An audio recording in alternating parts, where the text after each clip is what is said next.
Well, I'm here with the incomparable Professor Elemental. Hello. Now, Professor, tell me, you have done a number of shows over in America recently. How many shows have you done over in America?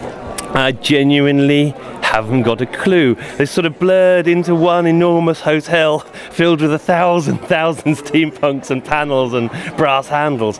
Something like 6 or 7. That's just a guess. Someone else will be able to tell you for sure.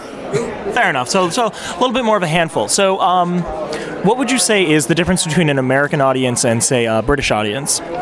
American audiences are definitely, what I've really noticed is that they're more up for things. If I say to the American audience, right, I want you to all dance like chickens, do it now, they're like, yeah, okay, let's do it, let's go for chickens. If I say to an English audience, say yeah, they'll be like, oh, I'm not saying that, no. So they're a lot more hesitant, but at the same time, I do, because probably I think on average we drink slightly more, they kind of like, they perhaps go on for longer, they're a bit wilder, English audiences. I know that an American audience are going to treat me very kindly, where with an English audience, someone might get up on stage and like, start wrestling me or something, so I kind of have to have my wits about me.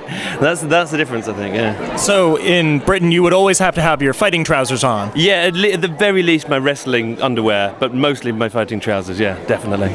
So now, today at Octopodicon, you're going to have a chap-off with another gentleman here, Mr. Montague Jacques Fromage, correct? Yeah, there has been rumours that he's dared to sort of challenge me, which is a mistake, and if anybody out there is watching this and even thinking, even if it just crosses your mind for a second to challenge me in a rap battle, do think again, because I will smash you to bits.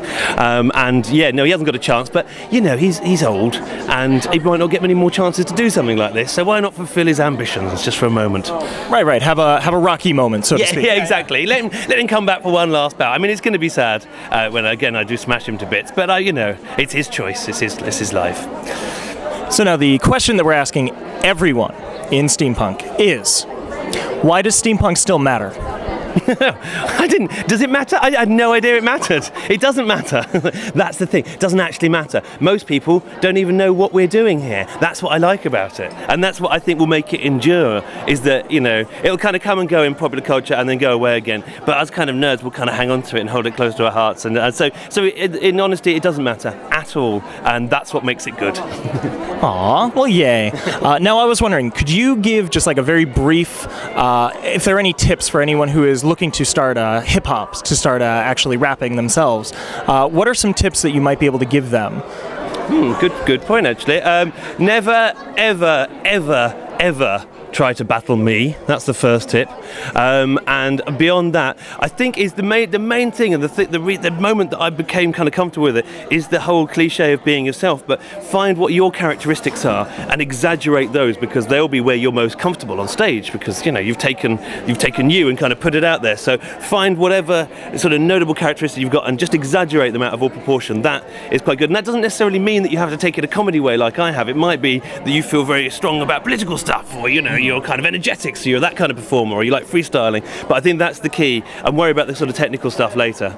So that's probably the first thing. But just listen to loads of hip hop, because I know quite a few people who tried the sort of chap hop route don't necessarily like rap music, and it really shows. You can very easily sound like someone who's trying to rap rather than an actual MC. So get into hip hop and find the good stuff as well. Well, it's almost like the Adam and the Ants thing, where they started to rap for a little while, and it just looked weird. Oh, I don't remember that. Oh yeah, Ant Rap. It is quite the song. There's a whole new little corner of the world I haven't discovered. Maybe I should leave it undiscovered. It's some things are just best left alone. Yeah, really. Oh, British conquest.